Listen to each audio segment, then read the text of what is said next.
We have a very special guest with us today.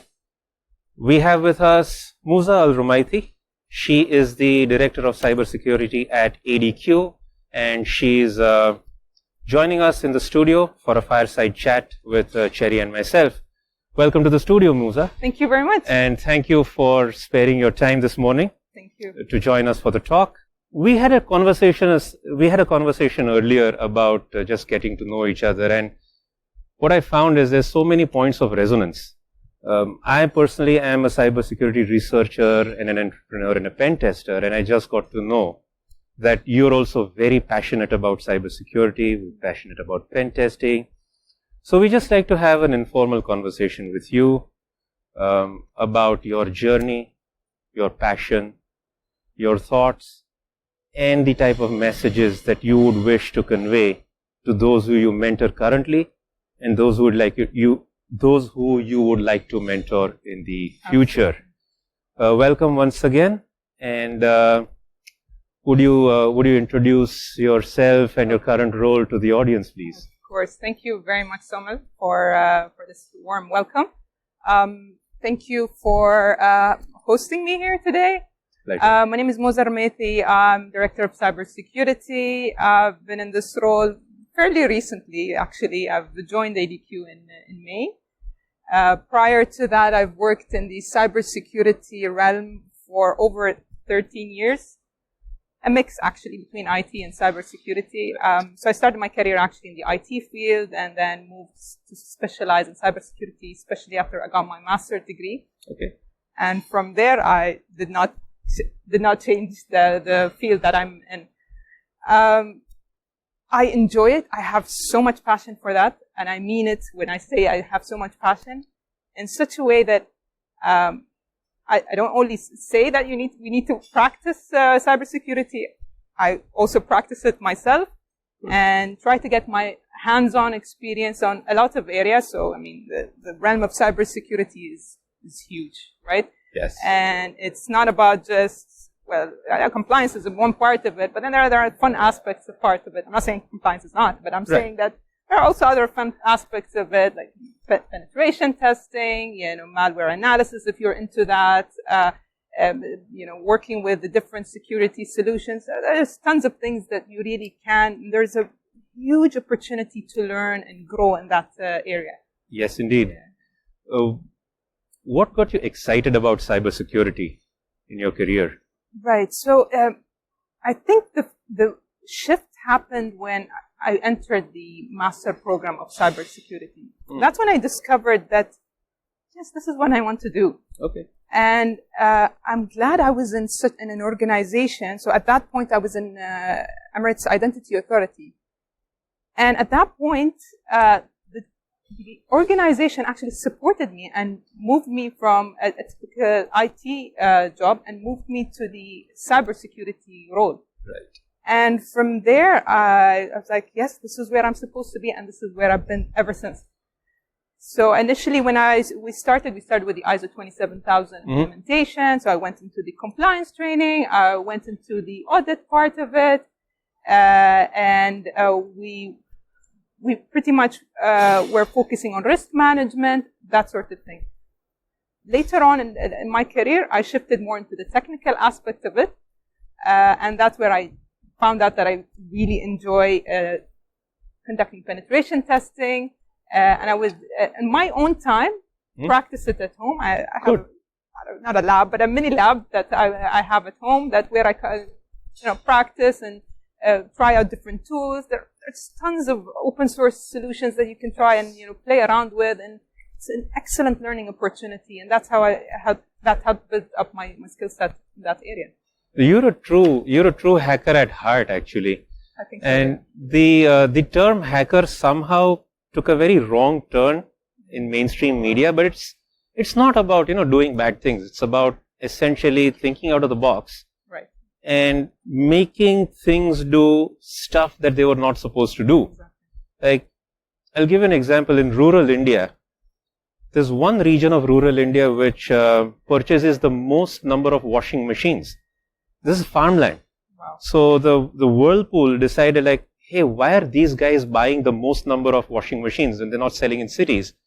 Turns out that they're using washing machines to make lassi, the buttermilk drink, because it can churn 40 liters of lassi in one go. Yeah. They give you lassi through a washing machine. That's a hack.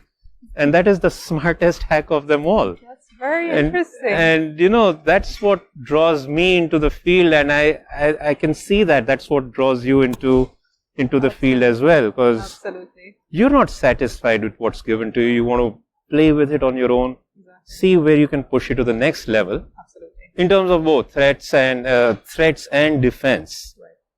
Right. I also there's also two types of personalities I've seen in cybersecurity, and two very sharp types of personality. Those who do not wish to own it, like, oh, this is given to me, but I'd rather it just goes away. And there are folks like you who own it. So what makes you own this? As I heard you say earlier that you do not wish to move out of cybersecurity. No. What keeps you in daily? What keeps me in actually is, so with cybersecurity, the one aspect that, or one of the many aspects actually that really attracts me is, there's something new every day. Yes. And there's a new challenge that we need to tackle every day. This is what keeps it, it's not a routine job. If the person that thinks it's a routine job, then they're probably not practicing it as they should. Because there's tons to do, there's tons of opportunity for learning. And I would encourage, especially people that think it's more of a routine job, is to try different aspects of it. And they will come to discover, no, that it's not as routine as they think it is.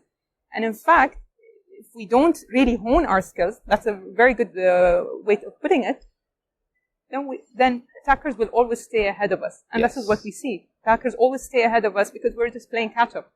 Yes. Unfortunately. And how do you hone your skills yourself? Like, what keeps you updated personally? Right. So other than what I do personally, I really like to take different security courses. That's important. But if that opportunity is not there, so what I do is I go for the free learning resources that are out there. There are tons out there that you can just need to sit. There are many videos on YouTube. You can come and try different aspects of security. Build your own lab. I wouldn't call it a lab really. It's just spin up some virtual machines, install some things on it, play around with it. That helps really. Yes. And it doesn't need that much to set up something to work on it. So that's what I did. So I have my mini lab. Right. And I try different techniques. So I played around with Metasploit a lot. Nice. I played around with packet crafting a lot. I played around with the defensive side. So it's not only about the attack side, but I played around with the defensive side, set up the firewall, make it harder for attackers to break in. So that helped me, build a perspective of how we should secure our infrastructure. And I take all these lessons learned by myself. I take all these lessons learned and take them forward in the organization I work for. And I say, okay, we need to do things differently because, attackers can come this way. Because I've tried it. I know how attackers can bypass security controls. This helped me personally, and I really encourage people to really try and work on their own as much as possible. Be self-driven. You need to be self-driven in cybersecurity. Yes. I think that's a very important point you mentioned. Is you have to be self-driven because nobody's going to be able to do it for you. Exactly. And in terms of the landscape, as you mentioned, right, things are changing so fast. We're always trying to play catch up. I am an entrepreneur. You are a leader, a practitioner of cybersecurity in a large organization.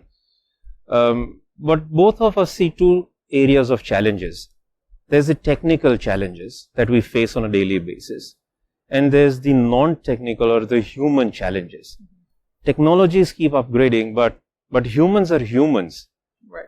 As a leader, how do you tackle both these challenges on a daily basis? What are your tips for mastering these challenges? Of course. So yes, the human aspect is there, but the way I would approach, especially the human aspect, having that security awareness program is important, but designing it in such a way that the message actually reaches the audience is even more important.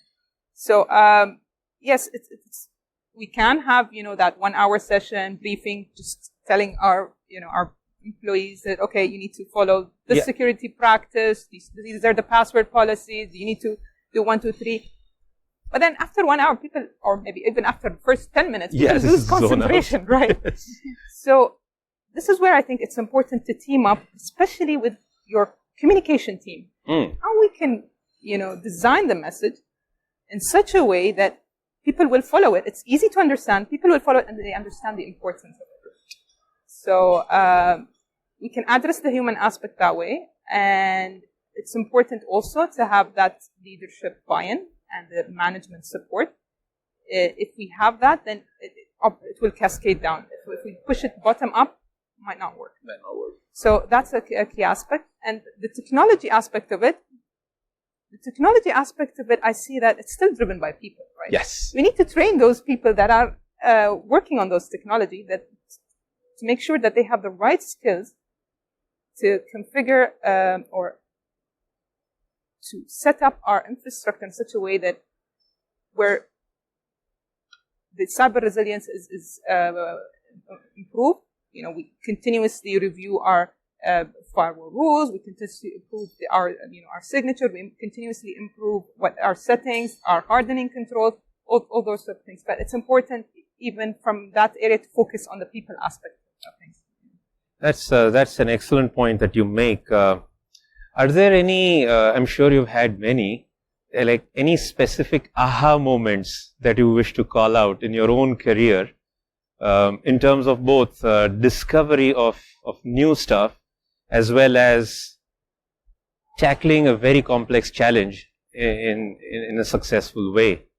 Look, initially what I would not, so when I first started in this leadership role, how I would approach cybersecurity, I would say we need to do 1, 2, 3, 4. That I saw that was not the right approach, because that got a lot of resistance. Right. Because here I am as a team telling the business how they should do their business without actually involving them in the decision of why we should do security in this way, right? So I changed my approach in the last few years drastically in such a way that these decisions shouldn't come from security. These decisions should come in line with business. We agree with business. Yes, this is how we should approach things. And I found out that this approach got more agreement. Right. There might be some resistance here, but that's fine. I expect that to happen. But at the end of the day, as long as we reach to a certain understanding and a certain buy-in, it becomes easier to implement the program going forward. I've heard this theme that you mentioned is a very common theme amongst all successful cybersecurity leaders, is that if the alignment doesn't happen, none of you succeed. Neither the business succeeds nor the cybersecurity. I'm very glad you've synthesized that and brought that into the picture. I wouldn't say I learned the hard way, but I learned. So here's a secret: everybody learns the hard way. It's there is no easy way in cybersecurity. It's personally never happened for me. Every gray hair on my head is the hard way story at some point or the other, and there are many. In terms of changes, what have you seen change across the landscape, and what has changed but not really changed, if you wish to highlight that for the audience? So, from a landscape, might sound cliche, but the pandemic caused a lot of changes in the landscape. So today, the perimeter is no longer the perimeter, right? Initially, people would come to work and, we have that perimeter firewall that protects us, so on. Today, we don't have that, right? Where is the perimeter anymore? People working from home, and how do we, so perimeter expand. And people not only work from home, but they work from different geographical locations, not necessarily in UAE, but maybe outside UAE. So how do we make sure we cover that? How do we make sure we secure all these areas? So that presented a new challenge for us. We need to rethink security that, okay, maybe our perimeter firewall is not what we should focus on anymore. We should focus on the actual perimeter today. So that's one of the main things that we're focusing on. And the second thing, how do we ensure still with people working in different geographical locations, how do we ensure that they still get that awareness, they still get that knowledge aspect of it? So that is key, I think. We tackle those two, not the only two, but one of those two aspects. Then we understand we can reprioritize where we should focus on. That's actually, you're right. The pandemic has blown apart the concept of the perimeter. There is no perimeter. There are just people, and there are assets. And people can be anywhere, and assets can be anywhere too. Exactly. It's entirely true. I am actually pleasantly surprised that the world continued working through the pandemic. It, in a way, did not disrupt. It brought a few bumps into the picture, but somehow we as a world overcame it, and we continued. Going ahead, right? We're kind of seeing the tail end of the pandemic. I hope, I pray. What kind of positive changes has the pandemic caused in your workforce that you would wish to continue, and you'd wish that is also adopted by other organizations worldwide? That's a good point. Honestly, when the pandemic happened, so the change and the shift to work from home happened pretty quickly, and I wouldn't say we had no say in it, but that we had to support it. And perhaps maybe we were not ready to shift that into that, but we had to, at some point, look back and work on it. And I found out that because still, the organization wants to monitor what employees were doing, because at the end of the day, data has been at this moment distributed in different locations. How do we protect that data? So when we came up with a model on how to secure this information, with people working remotely, that got acceptance. So I feel like that the changes, the suggestions we made got more listened to, because at the end of the day, what are we trying to do? Trying to prevent a breach, right? Yeah. So I feel like this is positive, and I feel like organizations are really starting to listen to security and embedding it in that business decision. That's a very good point you make. You mentioned about the human aspect a number of times during our discussion, and I personally believe spending any time in helping our team members grow their skills is always time well invested. And what would your thoughts, mentorship messages be to everyone that you mentor and would mentor in the future? Right. I have one message. Never stop. Keep learning. That's key. And we're happy to support. Personally, I'm happy to support passionate people, self-driven people. If we find that caliber, we're more than happy to push them, challenge them to grow in that area. But key thing is never stop. That's most important. The other key thing is you've been a practitioner by example. You've done it by getting your hands dirty. You've not waited on, things being delivered to you. And I see there's a number of youngsters coming into the cybersecurity landscape. They're starting out their careers. Like when folks like me started out, there were very few resources. Like we didn't even have broadband internet. It came a little later in my career. If we wanted to find how to do things, we had to search through some papers, articles, and try it ourselves. You can't Google it.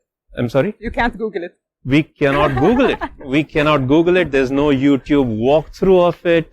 There's nothing, right? But today there's everything aplenty. So a kid walks into the cybersecurity, a student walks in, there's everything around. How would you help the students pick and choose their battles? And what would your message be for them to, like, what is it that's going to drive them to excellence and not just mediocrity? Okay. I'll start first of all by saying, know why you picked cybersecurity. Yes.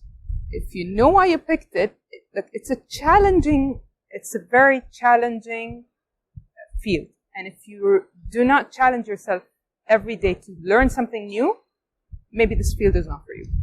That's one. So understand why you want to go into cybersecurity, not just because it's required in the market, there's a gap. Yes, of course, we need more people in cybersecurity. 100%. We need the right people. So know why you want to go into cybersecurity. That's number one.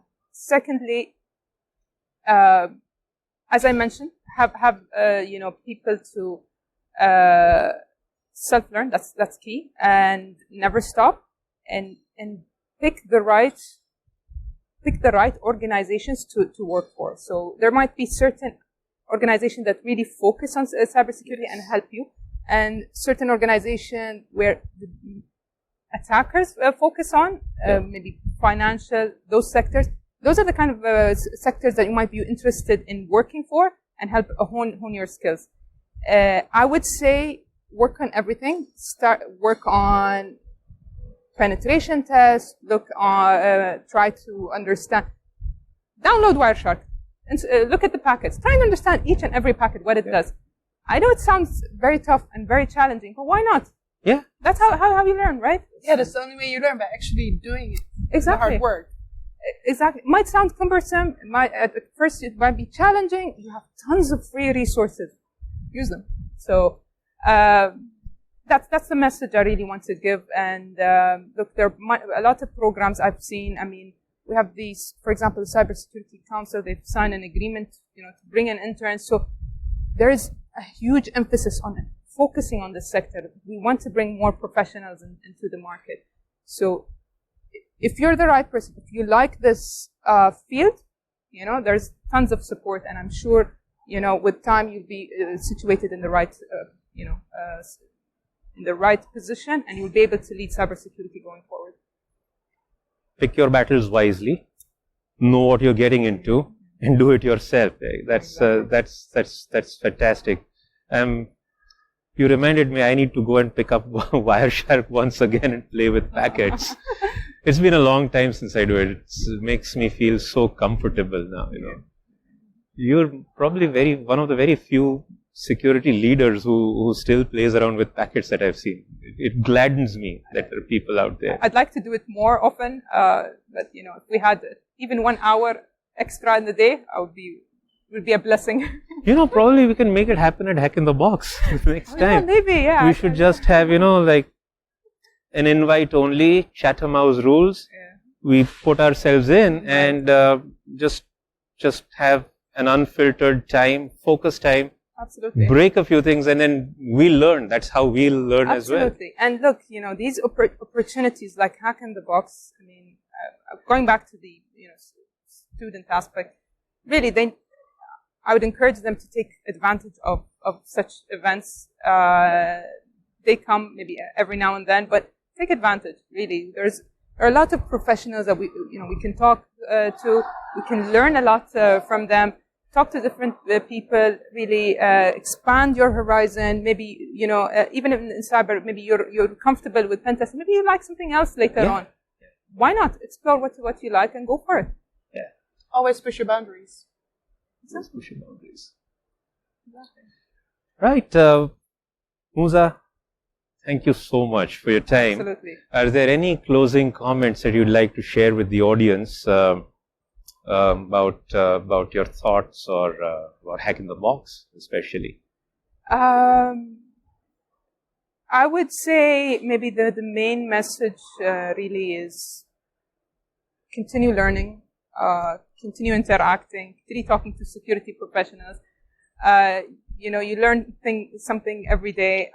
I would say keep on continuing. I'm learning something every day. I'm happy, I'm blessed that I'm in such an opportunity that I can learn and I can take part in certain such conferences. So I'm glad I'm here. Thank you so much for your time today. Appreciate it, and I hope I was able to share some of my experience, inspire some people hopefully to pursue cybersecurity. Thank you very much. Thanks for leading by example. Thanks for telling our audience what it takes to be a cybersecurity leader. My pleasure. Thank you so much for your time.